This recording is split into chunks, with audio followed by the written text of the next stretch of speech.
चेष्टा कले खूब बेस 6-7 हजार टका जोगाड़ करि पारे नहीं सर एतिकरे किछि हबनी मोर आहुरी दरकार रेजिग्नेशन लेटर तो दे देले किंतु ए बयस रे थरे चाकरी चली गले आउ चाकरी पाई परिबे चाकरी हुए तो पाई पारे किंतु बहु थरे चली गले ताकू कोन आउ फेरी पाइबे ठीक अछि मु ताले टंका दउजी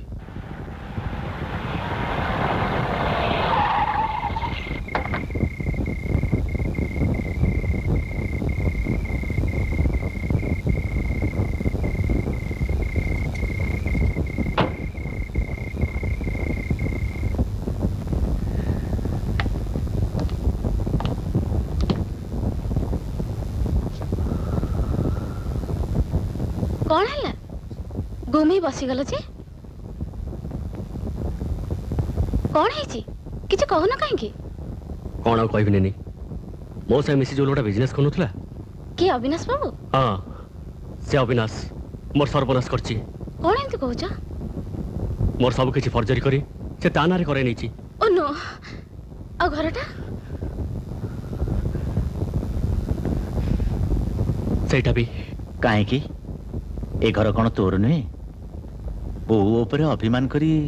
बहु तो ताकू दी आखिरे देखि पारेनी प्रथमे मु भी वीणा को भूल बुझिथिली माड़ भी मारली हेले परे मामू कोटू सब सुनी छाड़ जहा हबार कथा हे गला किंतु गोटाए दुख रही गला ए जीवन रे सान बहुर मुह मु देखि पारलिनी ना मुझे सान बहु मुह चाहिए से घरे रहिले मु बंचेबिनी ओ बो तू जमा व्यस्त हो ना वीणा से घरे रहिबनी अजु आछि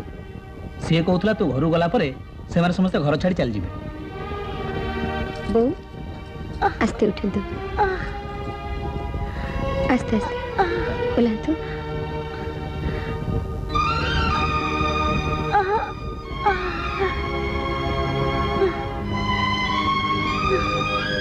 देखंतु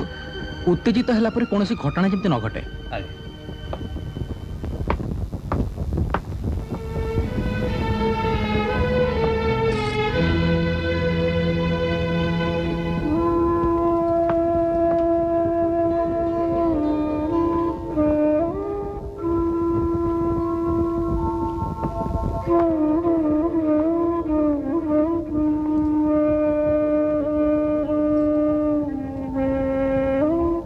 बापा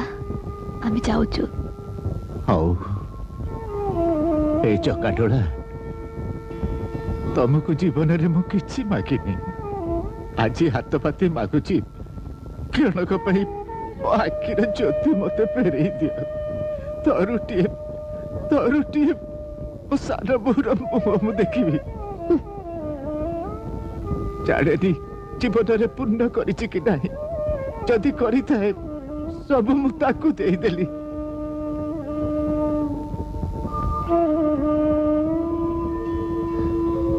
ना तुम बड़ छू ना बो ताकू पाद छिबा को देबो ना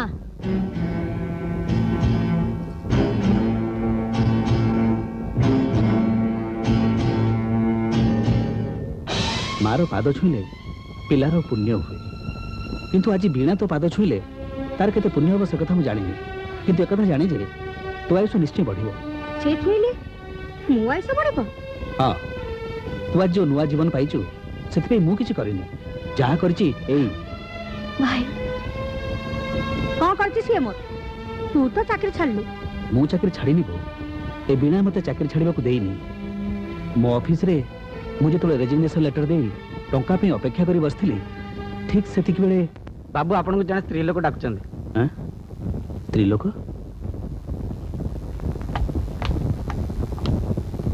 अरे सान बहु तमे एठी भाई